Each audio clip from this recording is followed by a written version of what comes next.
Good afternoon, everybody.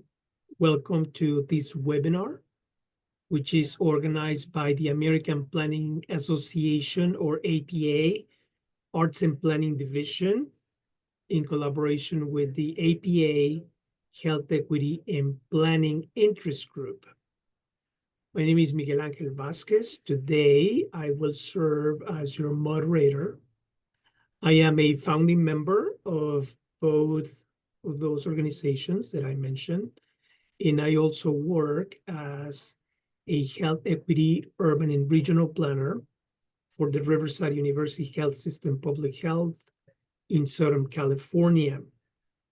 I'm also a student and a Bloomberg Fellow at Johns Hopkins University, where I am pursuing a master's degree in public health.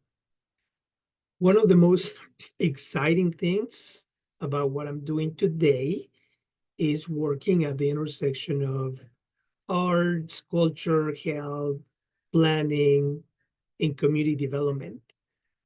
While I was doing my research on how to get started a little bit more than a year ago, I came across an intriguing project called Arts for Everybody. And so last year, somehow I got the word that the universe was actually being extra generous with me. And through school, I got to meet someone very important, an important team member of this project. Her name is Georgia Gempler, and she's here today. She is also with her colleague, Michael, and I will introduce them to you in a sec. But they're instrumental in the development of this project. So with that, let me just go ahead and introduce you to them. But while I read their bios, very brief bios, I like for you to do two things for me. Well, just one thing. I want you to guess what pet Georgia trained to give high fives. Just type it in the chat and let's see if somebody gets that right. And for Michael, I want you to guess what rock star he had lunch with in 1986. It's a she, and I'm going to give you the two letters of their first name and last name, JJ. So have at it. So Michael is a theater maker who has spent 35 years leading process and facilitating conversation around complex public issues across the nation, as well as supporting and training arts, municipal and nonprofit staff in designing effective community programs, convenings, and public engagement. In Georgia is a project manager of health and well-being at the National League of Cities. Georgia focuses on the intersection of art and health, working with governments to achieve their public health goals in partnership with artists.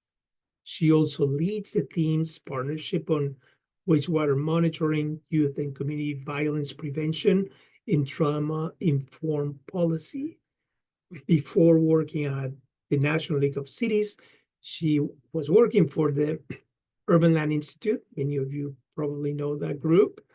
And she provided technical assistance for land use and built environment challenges, including aspects of creative placemaking. Georgia is currently a Bloomberg Fellow, as I mentioned, at the Johns Hopkins Bloomberg School of Public Health, pursuing also a master's of public health degree. But I like to also, before I turn it over to Georgia and Michael, acknowledge our stellar friend from APA Arts and Planning Division, Jen Kaplan, who is helping us to make this webinar possible. We're very grateful to you, Jen, and the team and the members at APA for helping us to put this together.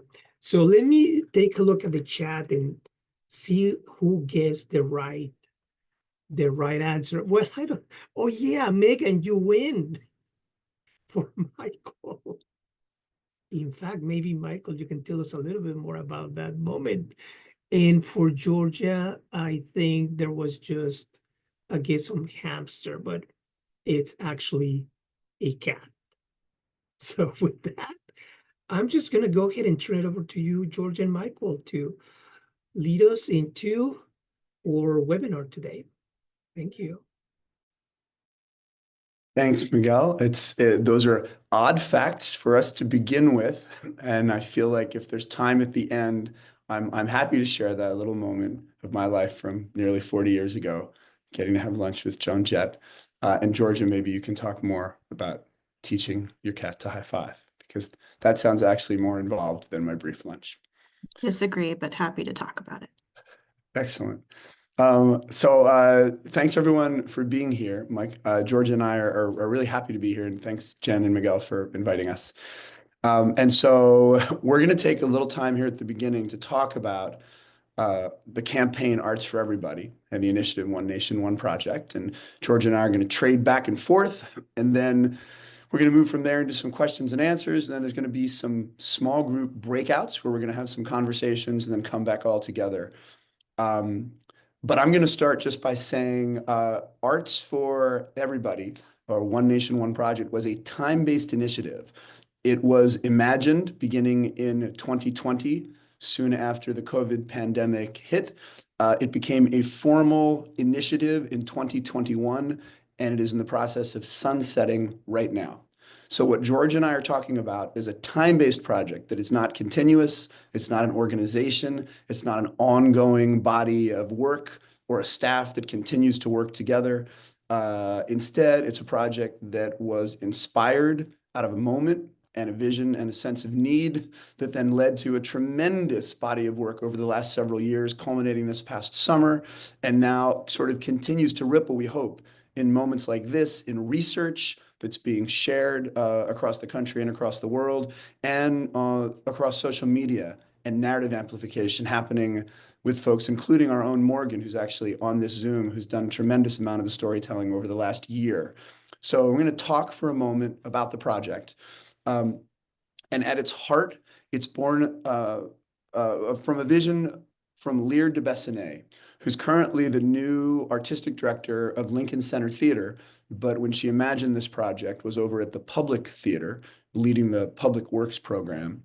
And she and myself and a couple other folks in 2020 began brainstorming around Lear's idea, which was, how do we look at the link between artistic practice, public health, and health outcomes for individuals of all ages, of all backgrounds? How do we amplify the growing research around the impacts that the arts have on health? And in particular, how do we get local municipal government collaborating with local health entities and health actors and artists and arts organizations? And sort of from that initial inspiration began some exploring, some thinking, some visioning, and then a tremendous amount of work, which resulted in what we're going to talk about today. And I start this to say that for 4 years, I was one of the staff members at Arts for Everybody, the campaign, and no longer am. And we had about a dozen folks working for 4 years. And now I think a couple are still left wrapping things up. But the project very much sort of continues to move out into the world in lots of ways, even as it sort of dissipates and leaves hopefully some very real residue and legacy. So Lear, that vision of arts and health. And Georgia, if you could take us on to the next slide, please. And thanks for letting me call next slide. So before we actually talk about the project, I want to share something that some of you might know or might not know, but there's some proven health impacts of the arts. And this is kind of real important to understanding the impulse at the beginning of the project. Arts participation is associated with better mental health, low risk of depression, enhanced health behaviors, reduced loneliness, reduced participation in adverse health behaviors, and promoting healthy aging, equal to the protective effect of weekly exercise. You see those stats right there on the screen in front, and there's others as well. But one of the reasons George and I were really excited to be here with the APA is we feel like there is a growing movement and understanding of the relationship between planning and a more holistic, comprehensive understanding of public health. And if we look at community well-being and community wellness and public health, not just in terms of the physical indicators of one's body, but more holistically, what is happening in a community at the civic level, the mental, behavioral, and emotional level, and the physical level, then we start to really have a sense of how planning can engage with creativity, the arts, imaginative collaboration, and make for healthy communities. And this project sought to do that. Next slide, please. So one of the things Lear started from was this memory. In 1935, which is 90 years ago now, in response to the Great Depression, the government funded the Federal Theater Project, which was created to employ artists across the US and reassert arts as a vital part of healthy community life. And Lear does a beautiful job of telling this story, and I'm going to do a brief version of that right now. The next slide, please. The way that this function was, in 1936, through the Federal Theater Project, 18 US cities and towns opened the same play on the same night, but each production was different. The play was It Can Happen Here, a dramatization of Sinclair Lewis's book. But in communities all across the US, the form was different, the producers were different, the artists were different. There were brass bands marching down streets, small playhouse versions, art galleries and lobbies, musical versions. Communities took on the play and the themes of sort of tackling an impending and growing fascism and fascistic state in their own way and came together. And the Federal Theater Project and national arts funding made that possible. Next slide, please. So inspired by that notion of 18 sites, our team at One Nation, One Project, who are behind the Arts for Everybody campaign, sought to partner with the National League of Cities, which Georgia represents and is a part of, and folks all over the country to identify 18 different communities. And in each community, we sought an arts partner, a health partner, and a municipal partner. It might be a mayor's office, might be an arts and culture office, might be a planning department, might be a city health department, like in Gainesville, Florida. But each of these 18 sites sort of got engaged, were invited, were curated, applied, came into the cohort, and then over 2 to 2.5 years, we went through a cohort building process that included technical assistance, site visits of our team to all of these places, and helping these teams build two main things: participatory arts practices over time, classes, workshops, engagements, and then ultimately a process that would lead them to a large public art and public health spectacle, all happening on the same night. Next slide, please. So on July 27th, 2014, this past July, more than half a year ago now, which is crazy, all of these communities produced public art and health spectacles on the same day. In Chicago, it was at Malcolm X Community College, an incredible sort of coming together of artists and health workers. There were panels, there was performance. In Edinburgh, Texas, there was an incredible original musical developed over a year of story gathering and original compositions and mariachi music. In Utica, Mississippi, there was an incredible sort of block party and whole day dedicated to looking at food justice and making cultural spaces in downtown and sort of lifting up the identity of the community. It looked different in every place, but it all happened at the same time, and it all demonstrated what had occurred up to that moment.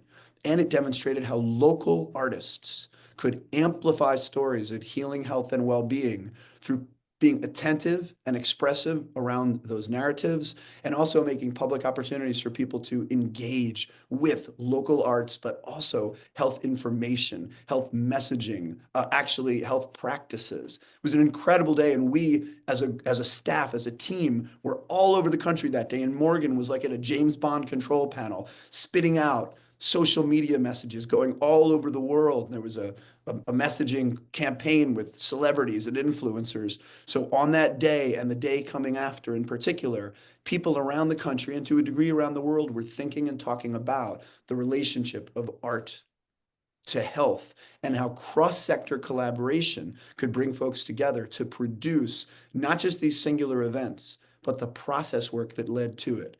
And as I prepare to pass on to Georgia, I think in a moment, the one thing that I want to, Georgia, do I have one more slide or is this my last slide?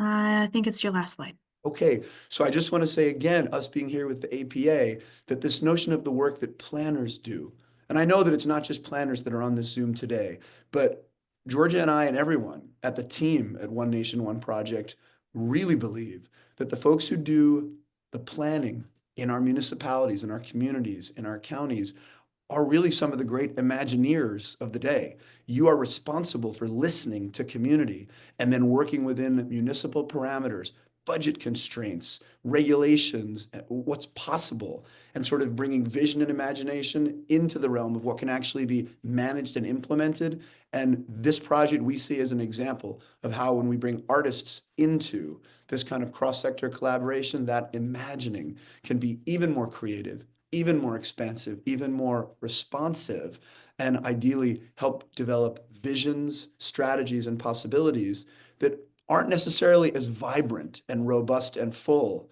as when artists aren't engaged. So I'm going to offer that and then pass on to Georgia to talk about the research and sort of what we've been learning through this process and what we're hoping to share across the country and the world out of this project. Thanks so much, Michael. And I think you paint a really beautiful, evocative picture of what the project was. And it's really cool to be able to listen to you tell the story. So thank you. Thanks, Georgia. So a core piece of One Nation, One Project and Arts for Everybody as a campaign was research. The folks who created the project, Lear de Bessonet, Clyde Valentine, and Nataki Garrett, and we can put those names in the chat for you, or you can find them on the website. They're all incredible artists and thinkers. They were very aware of the lack of explicit research that ties health outcomes to arts participation, and in addition to that, social cohesion. So they developed a really ambitious research agenda in partnership with Dr. Jill Sonke. Dr. Jill Sonke is out of the University of Florida's Center for Arts in Medicine. Miguel, if you could put that link in the chat, that'd be awesome. Dr. Sonke, her entire research practice is dedicated to building the evidence base between arts and culture and health and well-being in a variety of forms. But for this particular project, the research question was, how can arts participation affect social cohesion and well-being in American communities? And to look at this question, Dr. Sonke and her research team designed a really ambitious study and research agenda that was multimodal. It involved monthly surveys of all the, I believe, 17 of the 18 communities that we participated with, that we had involved in this project. It involved focus groups over the course of 3 years in each of the communities. It involved a survey for the general public that I'll share with you in a moment. So it was really in depth. And essentially, I'm not the best person to explain this graph to you. I'm acknowledging that up front. But what was found from this research is that there is a positive correlation between social cohesion and well-being and arts participation over time. So the T1, T2, T3 are the 3 collection points for data that occurred over the course of the 3 years. And in each of the locations, you can see that there was a positive correlation between well-being and social cohesion through arts participation.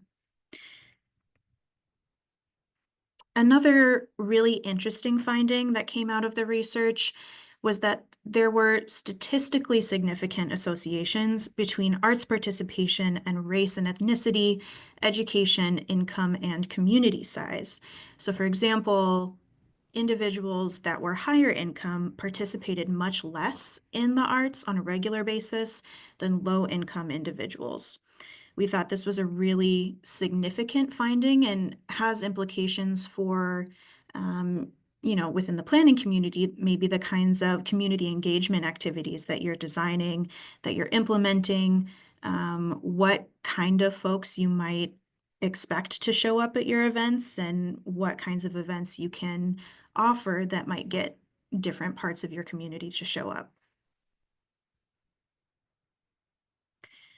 So like I said, there was a large public survey, and if you scan this QR code, I think the survey is still active. You can take it, you can be part of the evidence base.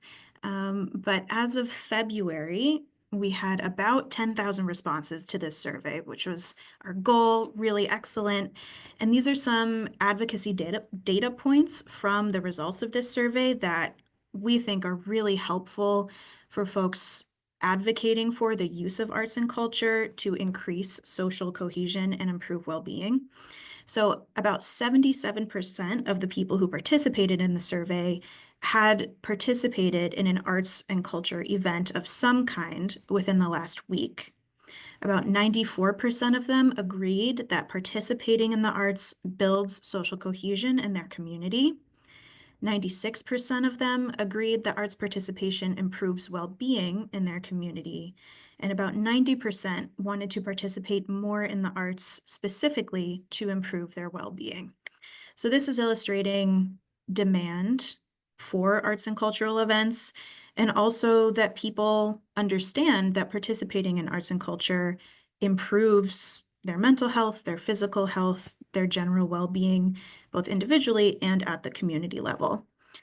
Now, Michael, correct me if I'm wrong, but I think the majority of folks who participated in the survey, who provided like their occupational information, shared that they were associated with the arts and culture industry just very broadly.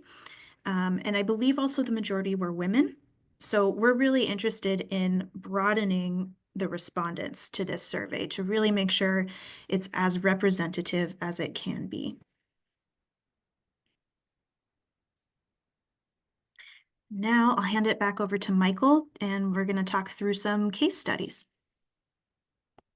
Yeah, thanks, Georgia. We're gonna do this, really briefly. The stories of what happened in these communities are incredible. So Utica, Mississippi, about 40 minutes from Jackson, Mississippi, a much larger community, is a small rural community that's got a really interesting and long history that currently, among other challenges that it faces, it's a bit of a food desert. They lost their last local grocery store in the last 5 years, I think.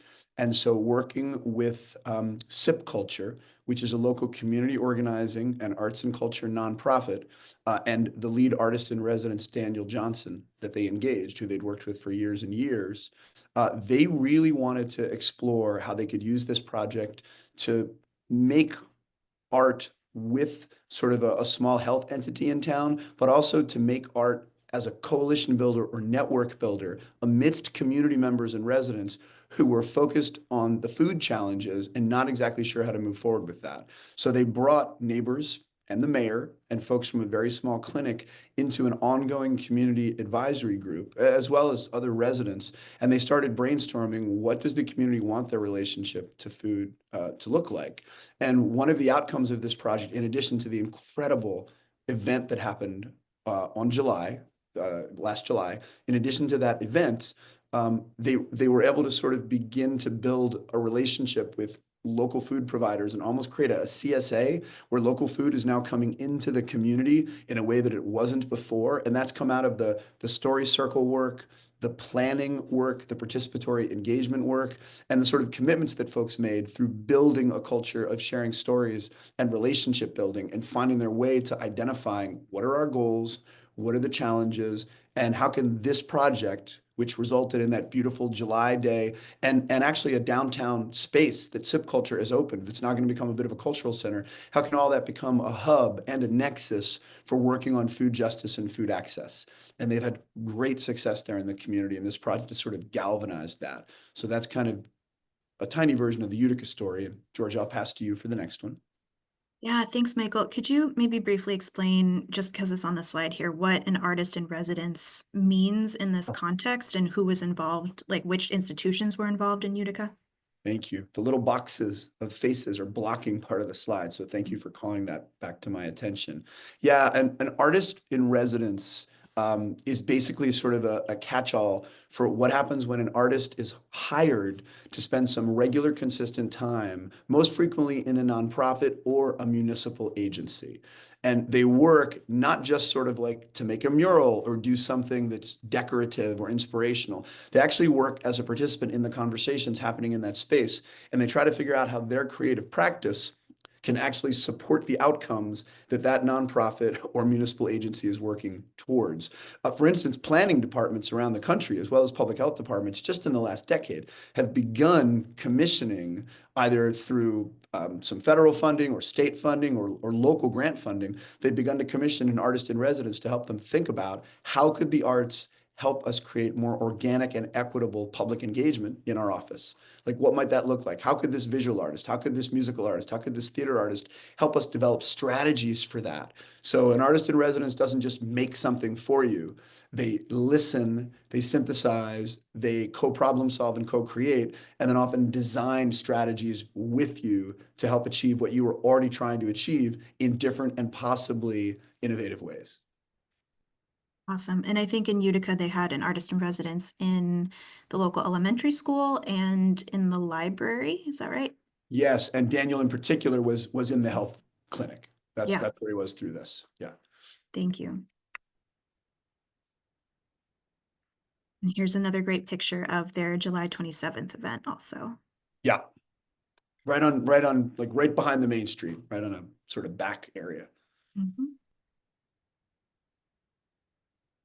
All right, I'm going to briefly talk about Providence. So Providence, Rhode Island, for this project, the main entity involved was the City of Providence Department of Arts, Culture, and Tourism, or ACT.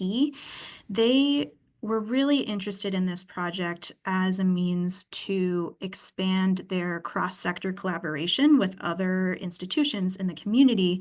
And in particular, they found a really willing and interested partner in Providence Housing Authority.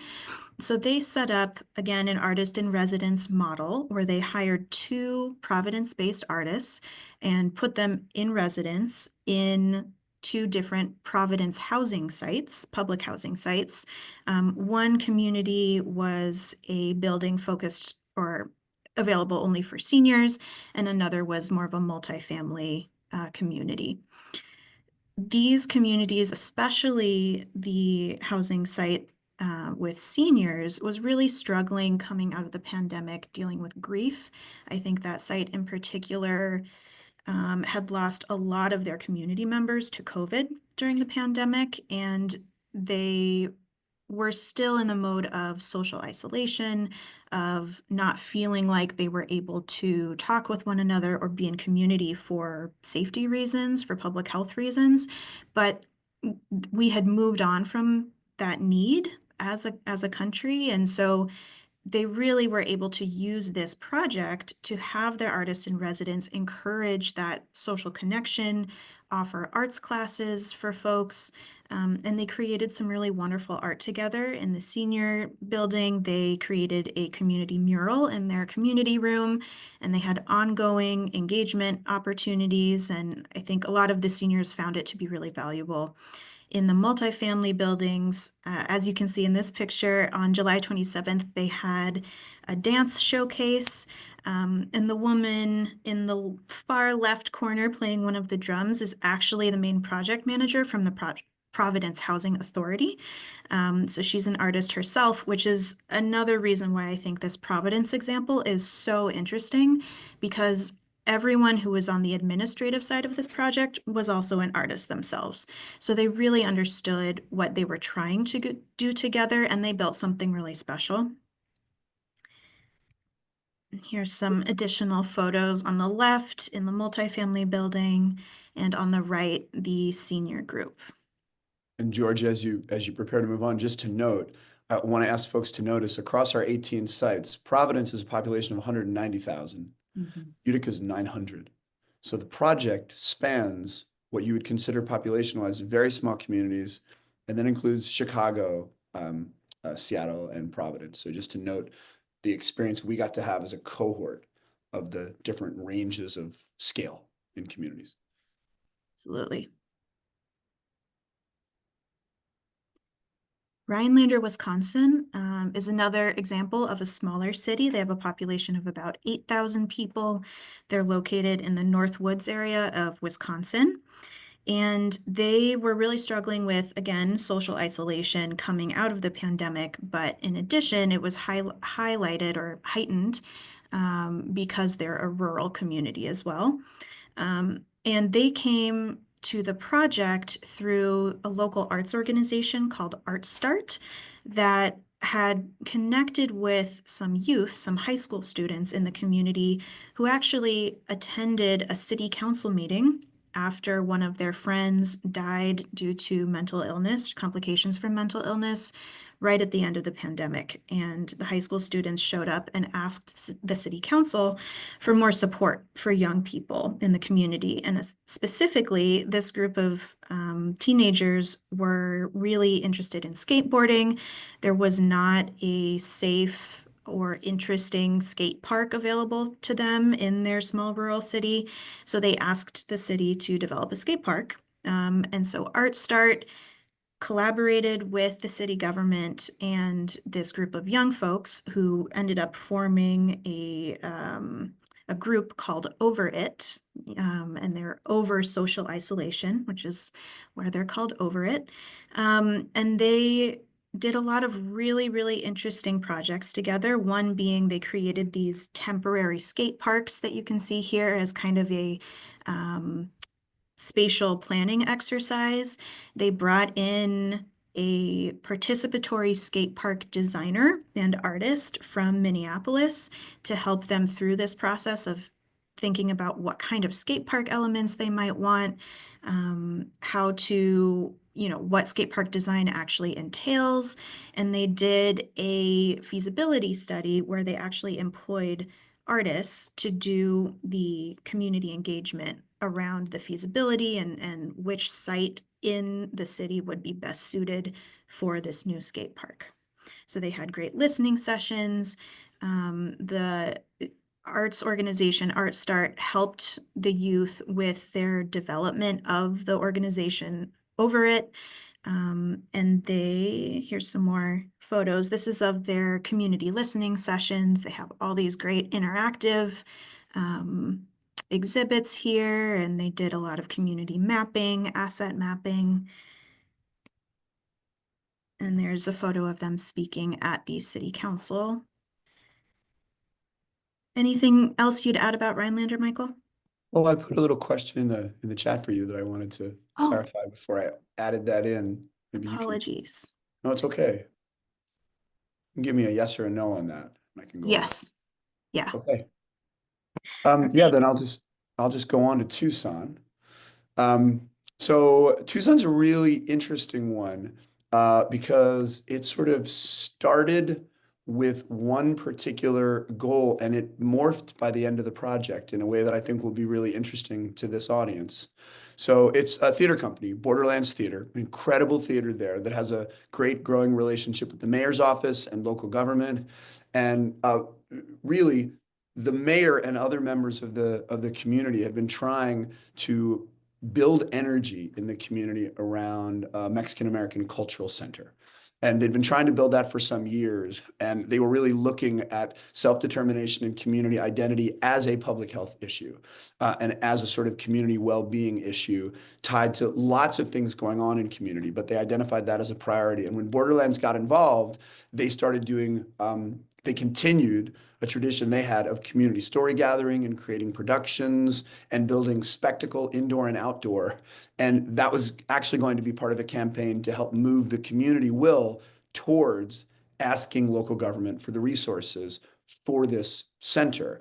But something that happened was as the theater continued to work with the city, they started to develop more relationships and conversations actually with departments and agencies in the city. And we actually went there to do a site visit last winter, spring, and got to have a meeting with Borderlands, the mayor's office, and the City of Tucson's Community Safety, Health, and Wellness Unit. And what was discovered in that meeting was that this unit had literally been in I believe, an 18 square block neighborhood of Tucson, which was identified statistically as one of the most vulnerable neighborhoods in the city to violent crimes and gun violence. This unit was attempting to build relationships amidst neighbors, to build community identity, to gather stories, and to find ways to sort of use cultural activity to build up public safety and to sort of co-design strategies for tackling gun violence in that community. And when the theater company met the very small team of city employees in the community safety, health, and wellness unit, they realized we should be collaborating because the work we do in neighborhoods is sort of a kind of an advanced version of the sort of cultural activity that you are trying to do in this 18 square block neighborhood. And they began to collaborate. And now, right as the event was happening last July, they were moving towards a contract, which they've now set, where this unit of city government is using city dollars to pay this theater company to be their public engagement ambassadors and experts and build participatory public visioning, gathering, listening, and planning together through their theater practice and through their sort of community organizing and relational organizing expertise. So their Arts for Everybody campaign, which was partly a show, advocacy for the center, lots of activity indoors and outdoors, started to include their work with this unit. And now post July 27th, post Arts for Everybody's big spectacle, they've now actually moved in to talking about a continuation of their relationship with the city and an expansion of what public health means in terms of participatory planning and the issue of gun violence and community safety. So it's really incredible to have gotten to witness that, support them a bit, and learn from that journey and see how the city of Tucson is now taking this on in collaboration with this theater. Absolutely. And again, this is a photo of their theatrical presentation on July 27th. Is that right, Michael? Yes. Yeah. All right. So I think we're going to move into some breakout room discussion. Georgia, I think we're going to do a little Q&A first. Yeah, We can take that slide. Yeah. Yep. There Apologies. Hard to see my chat. Well, that's okay. All right. So before we open it up to the audience, And turn your cameras on, friends. Turn your cameras on. yeah, that'll be At least fun. a couple of you. That would be great. I'd like to start with a few questions of my own. And I think I'll start with one of the prep questions that we generated while we were putting this event together. So here is your question. What did you personally learn from your involvement with Arts for Everybody? What would you say? Georgia, I feel like you're looking at me like you're wanting me to start. Yeah? I'm happy to start. Yeah, I think I learned a lot of things.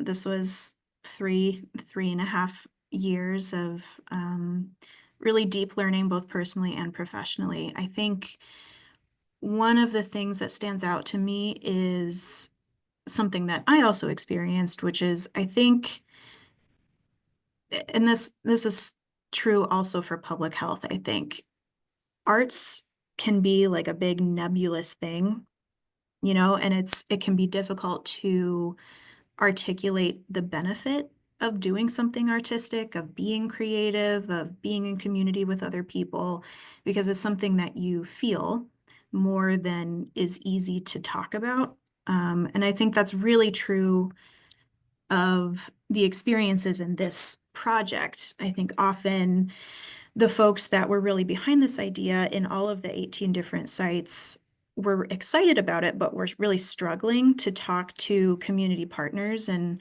folks at the city government or people on the street about why they should care, why they should participate, why it would be cool for them to show up to a community theater production, why the city was creating an original musical, why it might be healing for them or beneficial for their mental health if they came to a painting class.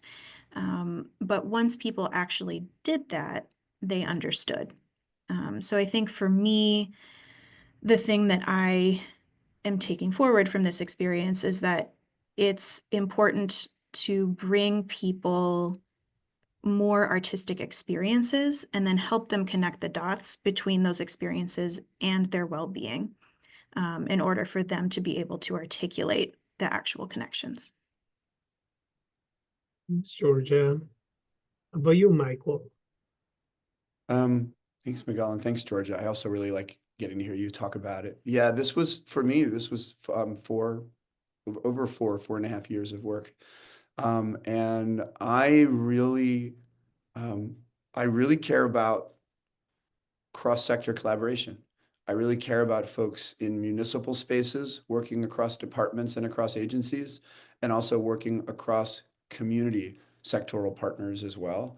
And I just believe, I guess, you know, my bias obviously is I'm an artist who spent about 35 years working outside the arts ecosystem in public health and education and transit and housing and local government spaces, because I believe that when we collaborate and when we center creativity and collaboration, a lot is possible that is not when we don't operate in that way. So for me, the learnings were just a continuation of getting to watch people in all these different communities try to work out partnership.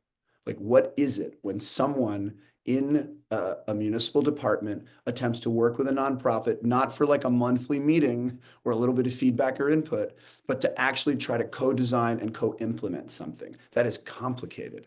And it takes a building of trust, and it takes a constant resetting of expectations, and it takes real like relationship virtuosity, and it takes a real vulnerability, because things don't always go exactly as planned. And I think that the big thing for me also, Miguel, is I talk about sometimes the notion of risk aversion and risk capacity. That in the municipal and nonprofit spaces, basically we're often grant-driven, hierarchy-driven, and outcome-driven. And we have to have a plan, meet the plan, and have the outcomes and outputs match what we said we were going to do at the beginning. And the trick is, when you're actually co-designing with community and when artists are at the center of that, you're going to have a phase of discovery. And discovery is not always aligned with how municipal and nonprofit ecosystems are designed to work. But discovery also means that we can accomplish things alongside residents that we wouldn't have imagined without them. So what's the discovery potential in your department or agency or unit or nonprofit, and what capacities need to expand, deepen, or stretch for that discovery potential to be a little bit more? And so I loved supporting, watching, and learning from how discovery potential manifested in different ways in different processes. And sometimes it was really bumpy, and sometimes there'd be beautiful moments, and sometimes both things would happen in the process of a week or a month or a year. So that's something I was getting to keep learning. Like, how do we work on the ability of discovery to be positive, but also for systems to not break and people to not feel overly frustrated or like they wanted to sort of sign out just because of the difficult moments. Great answers. Thank you so much. I really like that idea of, and I don't know if I'm pronouncing it right, because this is the first time I heard it, which is relationship virtuosity. A relational virtuosity. Virtuosity. I mean, relational, meaning that it takes some type of a skill to be able to do that, right? To build relationships. And to hold relationships, because you all know on this Zoom, yes. Sometimes somebody in the office you're working with moves on to another job, or sometimes you move on to another job. So how does the project or the thing or the mission keep going when the relationships change? We saw that happen across our sites over those years. Yeah, in every single place, pretty much. Yeah. So relationships have to be considered as cyclical and in flux, but they always have to be on the radar. I just love that. That is really, really instrumental. Can I say, Miguel, Dr. Maria Jackson, who was the outgoing NEA chair, or she's the previous NEA chair, she talked a lot about bridges and tunnels, so that when relationships change, you have built mechanisms into civic infrastructure, and that the mission and the project can hold even when relationships have to shift. And I think that bridges and tunnels thing was really interesting for us on this project. I love it. I love it. Thank you. I have more questions, but there's a question in the chat. And I'm going to ask Anja if you wouldn't mind unmuting yourself and asking your question directly. Uh, yes, of course. Good evening or good afternoon from Germany. I'm a university educator for arts, and my question would be, yeah, we plan also a project in this kind of way, but we are uncertain how we can, encourage the general public who is maybe not so much into arts to participate. This would be my question. Thank you. Well, welcome from Germany. That's awesome that you're here. Georgia, do you want to respond first? No, I have a thought, but I was going to prompt you to go first. Okay. I think that the thing that comes up for me, Anja, am I saying your name correctly? Anja? Yes. Anja, is I would find out what that person who you are trying to engage, what success looks like for them in their role. Like what are the outcomes that they particularly prioritize in community? And upon sort of understanding those, I would sort of try to figure out, is there an aspect of what we're doing that we can translate in conversation with them and say, here's why we believe the thing we are doing will help you more successfully and effectively achieve those outcomes, particularly in relationship to, we will put you in relation to members of the public in a very authentic and organic way, and perhaps even a more diverse slice of community that you need to be in conversation with to reach your outcomes. Our project will help you do that, as opposed to, here's an extra thing that we're doing that we want you to be involved in that's separate from what you're doing. Like, I think the translation work is, what are you working on? And if it's values aligned, which hopefully it is, if they're doing public good work, how will our work help support in some way the work they are already trying to do? That's sort of the first thing I would offer. But Georgia, I'll pass back to you. Yeah, I think the question of how to communicate all this to the general public is a really interesting one, and one that we maybe struggled with, but definitely thought a lot about over the course of the project. And maybe we could even prompt our colleague Morgan to jump in here with some insights from social media world. But what is coming up for me is, I think you really have to prompt people to define what it is they do in their day-to-day life that is arts and culture, right? Because we're all inundated with so much media, right? Most of us listen to music, we listen to podcasts, we listen to podcasts that are spoken word, that have songs. We watch movies, we watch TV shows, constantly on our phones, engaging with memes and, different forms of media. And it can be really hard, speaking from a personal perspective, to say, oh, like, I engaged with art today, right?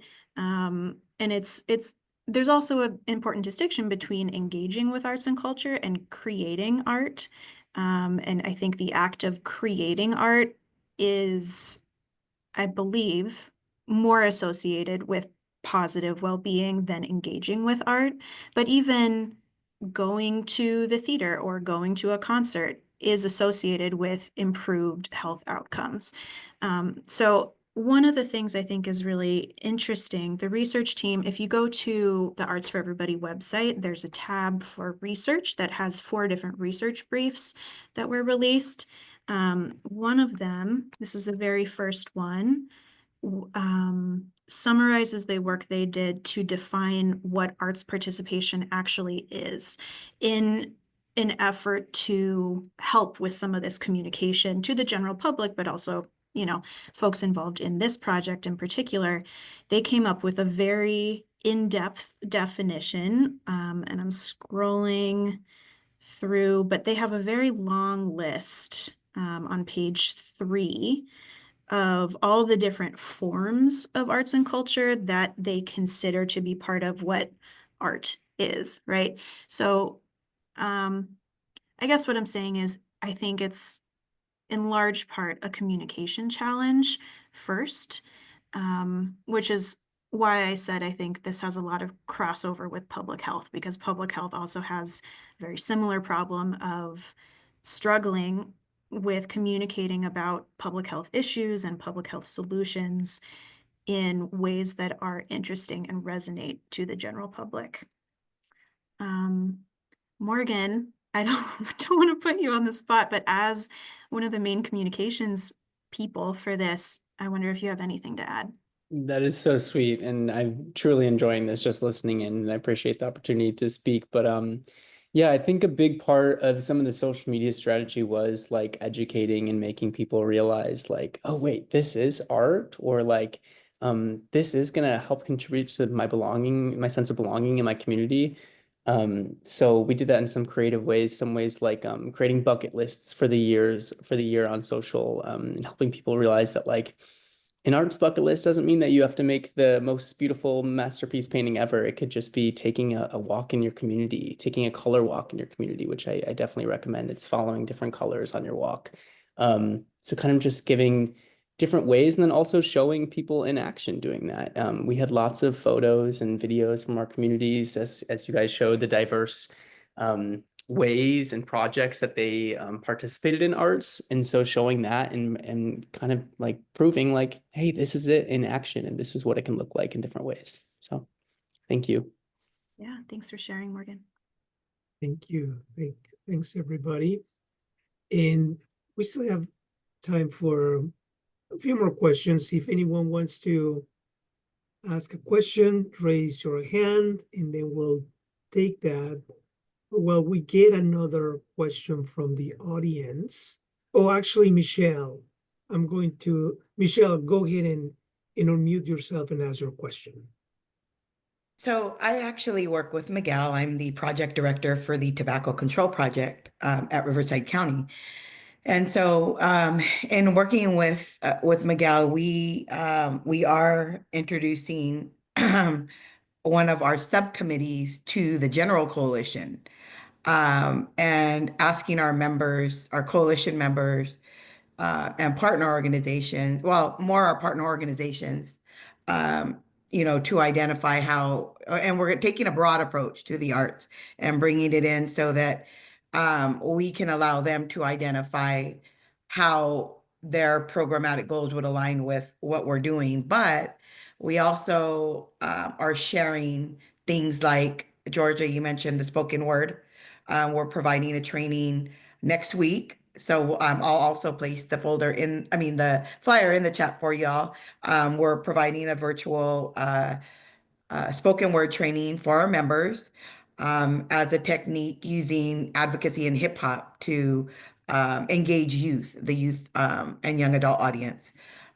We also have done things like in terms of policy work, we have our coalition members advocate for policy change in the communities.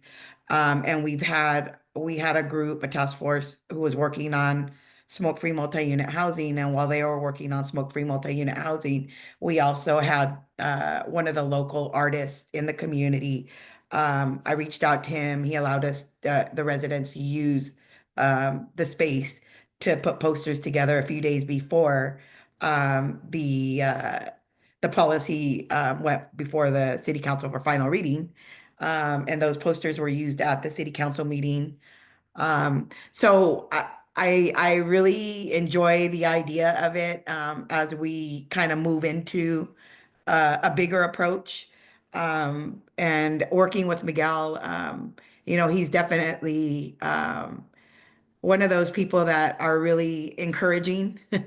And I'm hoping that, we can really continue to utilize this method and really grow our coalition by utilizing this method, in the future. And especially with regard to campaign work.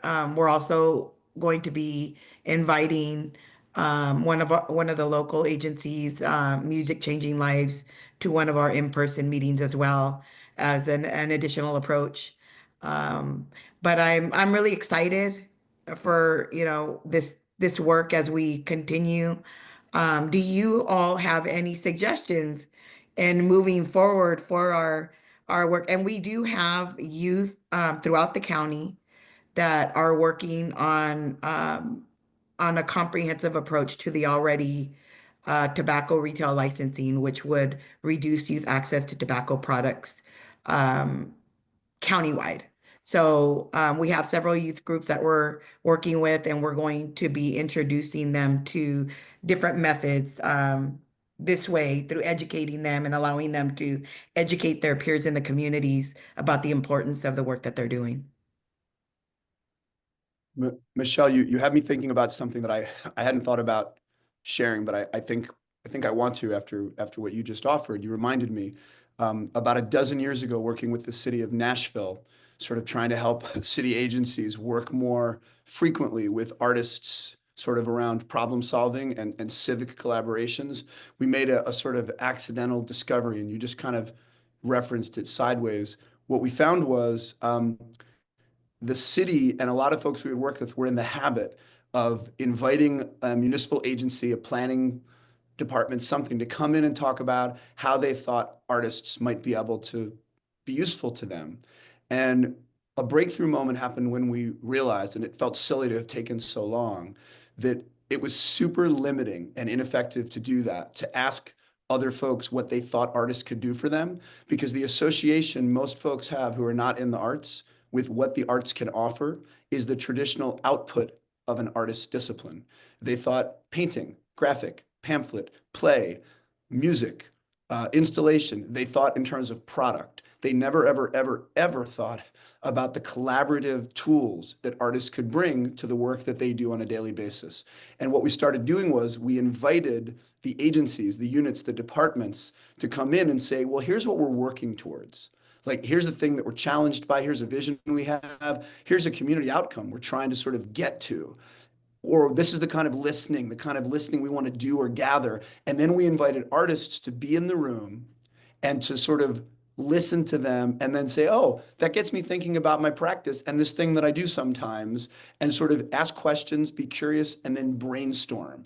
And we got to ideas that were 35 times more interesting and more useful, and that were not just about how to sort of produce a product that might succeed in messaging something that unit wanted to do, but actually help dig in to thinking about engagement strategies, to thinking about problem solving strategies, to thinking about visioning opportunities. So from then on, everything certainly that I do and that we would do in those kind of contexts is invite folks to talk about what they're trying to accomplish, but not invite them to say what an artist could do for them, but to pay an artist to spend a couple hours for a morning with them and just brainstorm, which was not a commitment to a project, but was just helping them open up to seeing the possibilities of what a collaboration might be with artists of different disciplines in their own community. So I wanted to make sure I said that you really think about how artists can be involved in process and not just responding to, we put out a call for someone to make this map for us. Cool, do that, pay artists. But it's just a tiny bit of actually what we can get done when we bring creative contributors in. Yeah, and I think too, like we are introducing the idea through advocacy campaigns with our youth, because we do have them participating in tobacco waste pickup events, and we're looking to have them do photo voice project. Also the tobacco waste they're going to show as a visual when they go before city council. And then of course, art, and we're looking at maybe having them we've had an art contest where we had youth provide some art pieces, and the winner, the art piece that we received was really awesome. And the state wants to recognize him for that art piece. So it's we're engaging the youth, and we're doing it through the art. And I know that the students are excited about it. But I also, am looking at, okay, let's go ahead and get the adult members going as well, because they need to be involved, because they are engaging as well, and they are supporters of, this campaign work in their communities. So I think Awesome. too, like it does create that bigger picture. And working with Miguel, we have one youth group in the city of Coachella that is actually, addressing the campaign work, but also the general plan work comes up. So, we're kind of taking it and creating a bigger, a bigger picture and incorporating everything that we can into the work that they're doing and kind of, training them on all of the opportunities as stakeholders that are available to them. So thank you very much for Thank you, your Ms. input Shu. and your insight. Sounds like exciting work. Yeah, and thank you, Michael and Georgia. We are planning to go into breakout rooms, but I'm assuming that some of you may have to drop off before, maybe now. So I kind of want to take a temperature in the room of how many people would like to stay for the breakout rooms.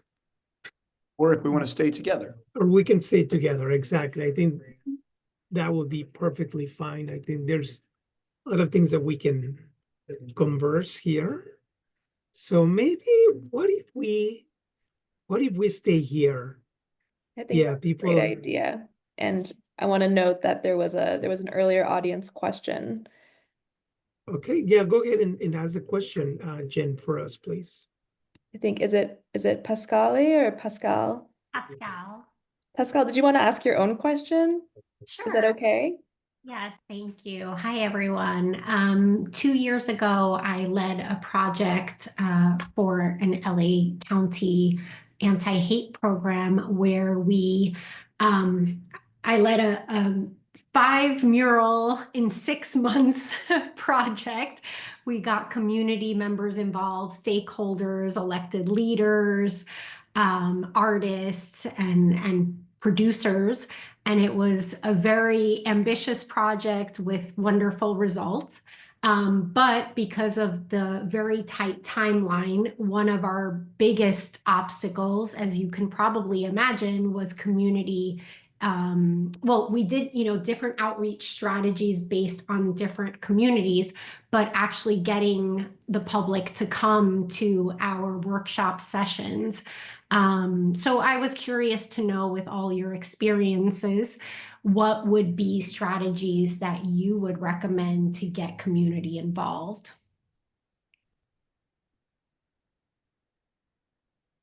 I mean, I can throw in a couple thoughts, Georgia. Pascal, the first thing I would say is I'd probably ask like 15 questions about like, who you're trying to reach and all that stuff. But like in general, I think something that we thought about with our sites is they were sort of building circles of stakeholders.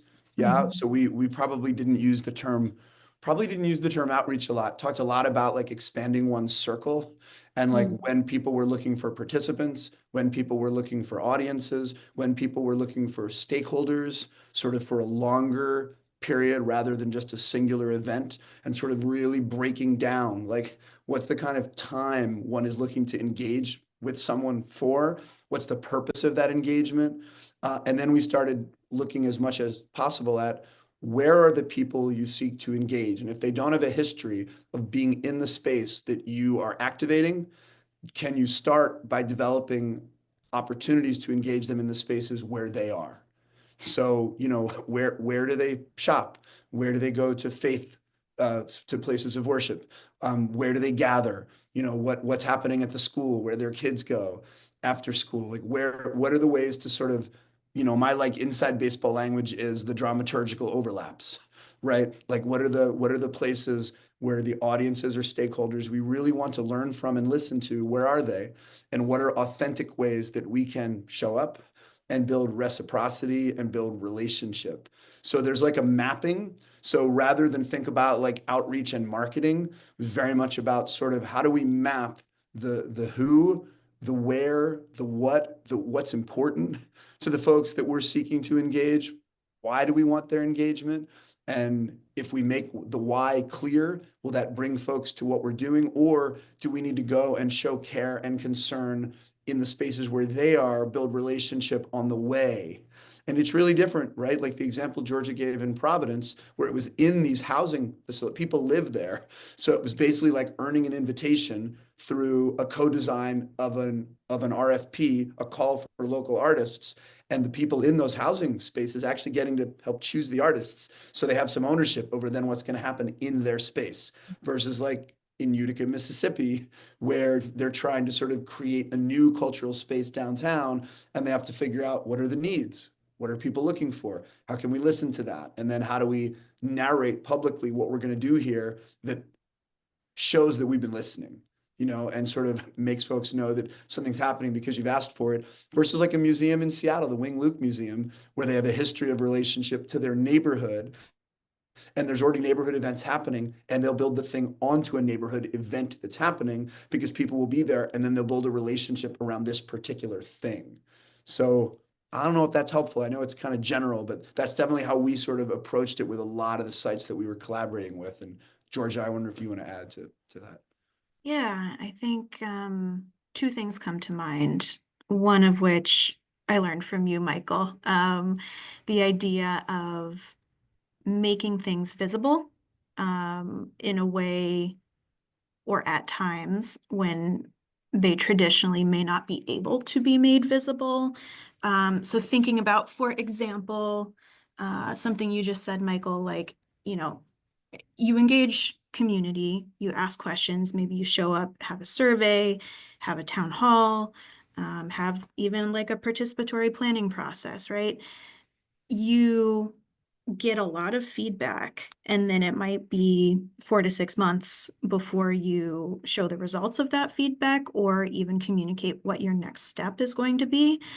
And so by engaging an artist, you can have earlier and more visible ways to show we were actually listening to what you said. Like, we don't know what we're going to do with this information that you gave us or your opinions yet, but like, here's what we heard, and here's a cool creative way that we're reflecting back to you what we heard.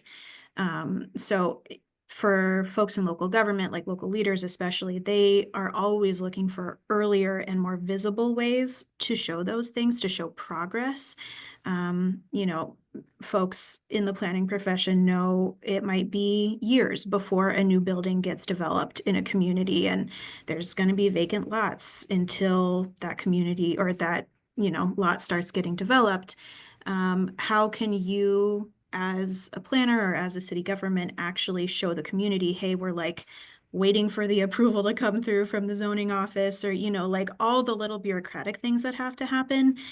You can engage an artist to do something creative with that space, or at the very least, creatively communicate where you are in the process. So I think that's something I learned from Michael that's like a really easy way to leverage creativity to communicate about process. I think the other thing, and Michael, maybe you can help me talk about this. In this project, we had something called map makers groups, which is essentially this project's unique way of talking about a community advisory group.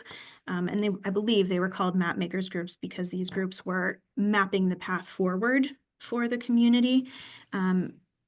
They specifically were formed to inform the research and the direction of the research project in each community. But in Utica, for example, their map makers group actually became their, I guess they did call it their community advisory group, the CAG.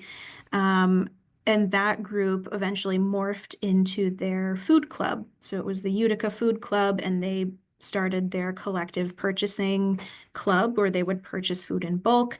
But all of the actions they took together for food sovereignty stemmed out of them actually having a space to come together and a person to hold that space and say, I may be the facilitator of this conversation, but I'm not the leader of this group. You all are leading this group. You all are in charge. We're not going to do anything in a top-down manner, and we need you to help us direct how this is going to go. So I think the Utica example is maybe the most powerful of how that turned out. Michael, I know you were working with them a little bit. Is there anything else you'd want to add? Pascal, is this helpful? Yes, this Yeah. is definitely helpful. I'm writing my notes. Thank good. you. Yeah, I think the connection, like I was just thinking, if I were in your shoes and I had I had 5 months to do was it 5 months to do 6 murals or 6 months to do 5 murals? It was one of 6 those. months to do 5 6 months to do murals. 5 murals, and I was tasked with having people at the reveal or the view of each mural, and I had those months. The version of what Georgia was just saying that I would probably do if that was my gig is I would probably a month or two in, so 4 months out from the launch, I would probably map 5 or 6 blocks of circles around where that mural was happening. And I would be like, what are the businesses here? What are the schools? What's the neighborhood? Like, how can I twice a week go out for an hour and talk to people just to understand, hey, what brings people out in this neighborhood? Like, and what do people talk about needing? Do they talk about, like, we wish there were more youth activities? We wish there was a block party with food more often. Like, or like, wow, we wish that sort of the choir that's over in the church 3 blocks away was invited to perform more instead of only performing on Sundays. Like, I would try to map the assets and the desires in that really hyper local granular level. And then I would figure out, like, a month or two before what I could offer that at the time I would schedule the reveal of the mural at a time that community members told me made most sense, 5 p.m. on a Monday, 3 p.m. on a Sunday, whatever. And then I would like get food there. I would really work to like understand the needs and opportunities around me rather than schedule it and poster it and just try to get people there. So I would do that pre-work, which basically is a mini map maker's process, trying to understand how to be accountable to the life and the culture of that neighborhood, and then overlap in a positive, meaningful way at the event of the reveal. Yeah, this is very helpful. I'm a trained marketer, and I love how you referenced marketing previously because it's a very different way of thinking. And we did do a lot of community engagement strategies specific to the culture and the community. Obviously, the time constraints limited what we could do, but I love the way that you are visioning it so that it's really community led and with their needs and desires at the center. Well, you kind of get to make a decision. I mean, like marketing is, basically sort of a transactional and capitalist endeavor, not to get too philosophical, but that's sort of what that, Edward Bernays and all that, like that's what it is. And so you get to decide, actually, is what we're trying to do are we trying to be relational? Like, are we trying to sort of build something that is beyond the event of the mural reveal? And if the truth is we're not, if we just need bodies for the mural reveal, then we can say that and still figure out how to make an offering that is reciprocal and not just the bodies that we need at that event. But I think being super conscious of the relationship of like capital and time and economies in making decisions about what we're doing there can be helpful. Thank you so much to both of you. Excellent, thank you. So what I like to do in the next few minutes that we have remaining, I think I'm going to pose a question for everybody to contribute to the conversation. So this is one of the questions that we planned for the breakout rooms, but let's see if anyone wants to take it. If nobody answers, I'm going to share my answer to the question. So here it is. Well, why don't you ask it and share it? We want to hear Okay, you. okay. You should answer it All right, anyway. then. Well, I got your permission. Don't you think, Michael. everyone? Shouldn't we hear from you? We should hear from you. I see thumbs up. I see my thumbs. Giving myself thumbs up. So we have the question of share an experience at the intersection of arts, health, and planning.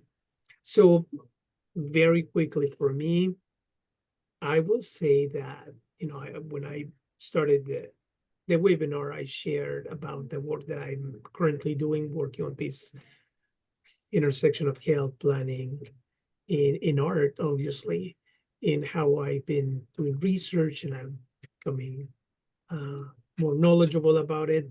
But there's one piece that I want to highlight, and it has to do a little bit with with what I heard today, but I want to start by showing you this.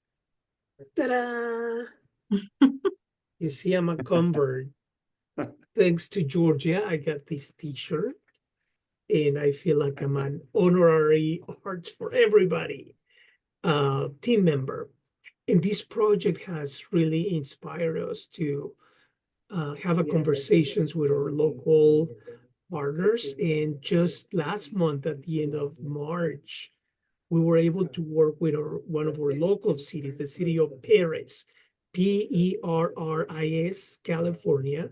We worked with them on the idea of proclaiming April as Arts, Culture, and Health Month.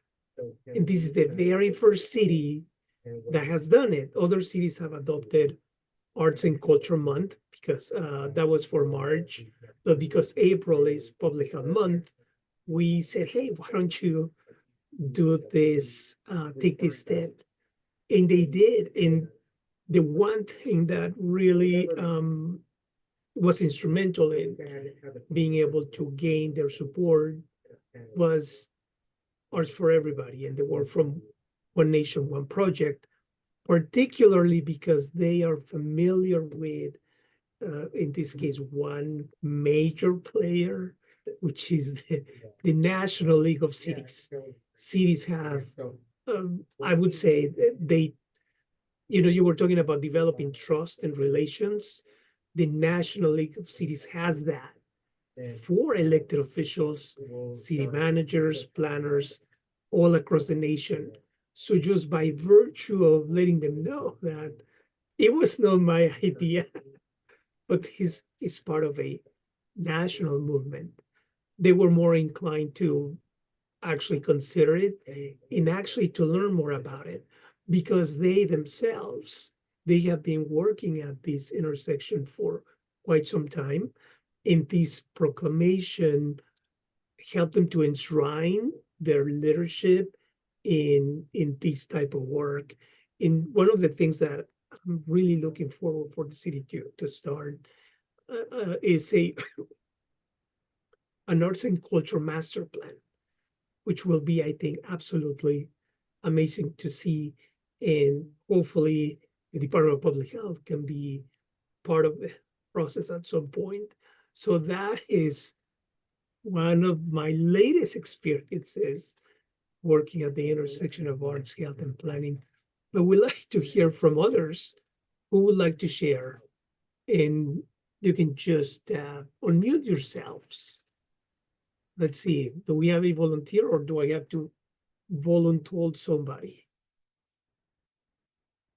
I can jump in. There you go. Thank you, Mara.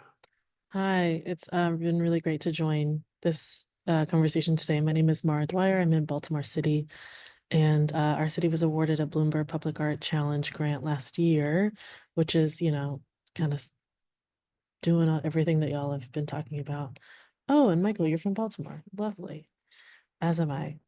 And this project builds on, my background is in public art and planning, and this project built on research about lighting infrastructure and that its contribution to safety perceptions, social cohesion, and trying to see it as a vehicle for public art and not just, more light equals less crime. So it's like complicating that narrative. So I think it speaks to that integration of like social cohesion, being out at night, placekeeping, preserving culture, but also making people feel like, complicating the definition of safety and safe for who, and expanding that definition, hopefully, with art. And so we have 5 artists making site-specific light-based work in one little neighborhood. And I'm the community engagement coordinator, so I really have been taking notes as well, and thinking about how to bring in community in a meaningful way instead of doing like a light art festival, which is like the more marketing, tourism, downtown partnership version of this. So much, Mara. Hmm? I'll be in Baltimore in the summer. Maybe I'll find you there. Yeah, June 14th is our next big Oh, I'm going event. to be there for Please do. sure. Yeah. Yeah. I will Well, connect I with put the you. website in the chat. So All if you right. sign up, you will get an email from me saying, please come to our opening. Okay. Thank you.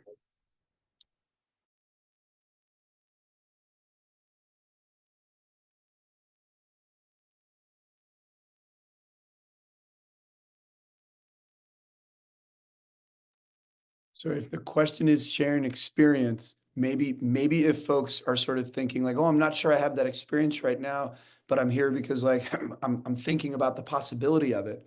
Does anybody want to share like, well, here's an intersection I'm interested in thinking about how arts, health, and planning might come together, or like oh, Judy's hand went up.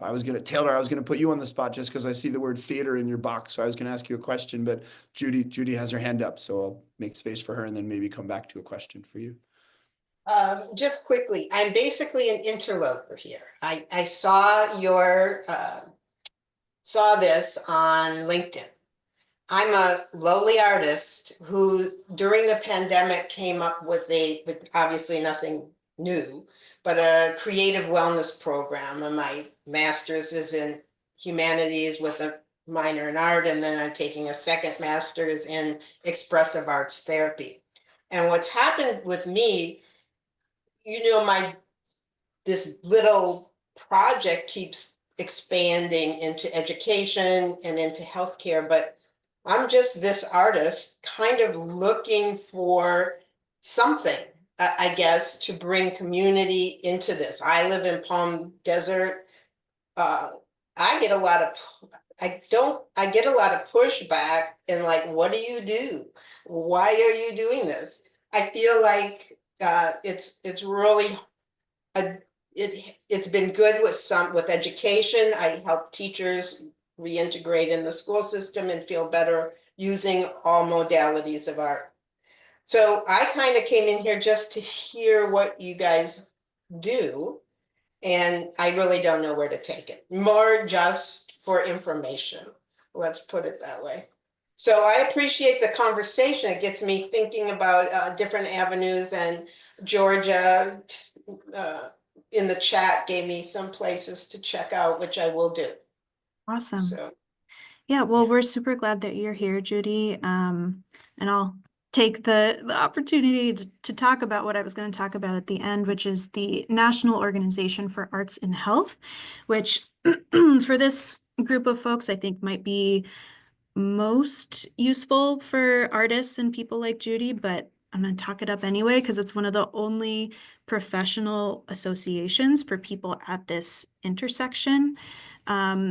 NOAA, National Organization for Arts and Health, is for professionals doing arts and culture activities, specifically in the healthcare setting. So a lot of arts therapists, etc. Judy, they have a national network. You can sign up and make a profile and it'll put you on a national map, and they have like monthly get-togethers on Zoom. It's really good for networking for people in your field. One of the things they are trying to do is expand into more of public health. So not just healthcare, but folks, who work on well-being from a social determinants of health lens, like, where you live, how you get from place to place, etc., which I think is really where planners intersect with public health. So I encourage everybody to check it out. And if you're interested in the more like public health side of stuff, feel free to send me an email or Miguel an email, and we can connect you with other folks who are interested in the same kinds of things. thank you very much. Yeah. If other people weren't itching, oh, Jen, were you going to say something? Oh no, I think we were probably thinking the same thing. Michael, go ahead. Well, I was just going to say, Taylor, I see Orpheum Theater there, which tells me that you maybe work at an institution with like a building, sounds like a theater. So I'm wondering, when you hear this conversation, thinking about the relationship of place and planning and participation, and sort of what it gets you thinking about what you've already done, or how it makes you think about possibilities. I don't know which Orpheum Theater. There's many Orpheum Theaters. So I'm at the Orpheum Theater in Memphis, Tennessee, and we just wrapped a major community engagement initiative in a neighborhood in one of the most diverse and economically challenged neighborhoods in Memphis. And what this conversation has me thinking about, very few of our goals in what we were doing community playmaking over the course of a year and a half. Very few of our goals on the outset were connected to health, but through the number of cross-sector partnerships that we manifested and the number of people from the neighborhood that were involved in the production, there were some health outcomes that occurred, you know, not despite our best efforts, but, you know, like even in spite of not having planned for that. And so I guess I'm thinking about this just in terms of this conversation. I'm thinking, I'm pivoting to a question, because I feel like the question that I want to ask is, what I hear you guys talking a lot about is sort of building this very localized infrastructure for solving problems and working in community. And I'm curious, as you know, like in my process right now, we finished in that neighborhood and we're moving into another neighborhood to do, you know, this similar work. So I'm curious to hear you talk about, you know, how does that infrastructure get sustained after you leave, and or, you know, convincing people to integrate artists into non-art sectors may be challenging, but certainly more challenging if you're also asking them to pay those people. And so I'm just interested in, like, you know, you developing all this work, and then what happens when you leave, and also, like, you know, introducing some of the economics of, you know, essentially going to a partner that may or may not have a lot of extra funds and saying, well, this thing you don't understand, we think you should pay. We think you should really engage in, you know, and pay for this, which is kind of many questions. So, but you called on me, Michael, so sorry. Oh my gosh, it's great, Taylor. I think your question is like going to be the thing that we leave hanging as Jen closes the room. And I'm going to put my email in here so we can have a conversation offline about it if you want. Sure. We can have it. Georgia can join us, but that sounds like an interesting conversation. So, you know, here comes my email, and just reach out and let's continue that. Sure, would love to. Maybe just super quickly before we hand it over to Jen, I will say for this project, a lot of this work was actually funded by American Rescue Plan Act money. That was one of the core goals of the project when it started, but I think only about 5 or 6 of the places were actually able to do that. And for the rest, One Nation One Project was able to provide funding for every single project at different levels. And there were also various other local commitments. I think it was a real coming together moment for each place. Other places applied for grant funding from, like, the National Endowment for the Arts, different kinds of grants. So yeah, happy to share more about how some of this work was funded and strategies for doing that in the future. Cool, thank you. Perfect. Well, Georgia and Michael, thank you so much for joining us today. And also a huge thank you to the Public Health Interest Group, which co-sponsored this event with us. This has been a really hopeful discussion, I think, and sort of a time of many things changing and hearing about the successes and the learnings from the program that you did. And Miguel as well, who his system shut down, but I think he was hoping to be back. I really appreciate everybody for being here today. I'm going to drop some final links of just please join more of our division events. We have events happening all the time. You can find out some more information in these links as well. And I will also be sharing these slides, these websites, these links, Georgia and Michael's contact information if they would like to offer it, and some follow-up emails, as well as a recording of today's event following today. So thank you everybody so much for coming. I'm going to pause the recording now.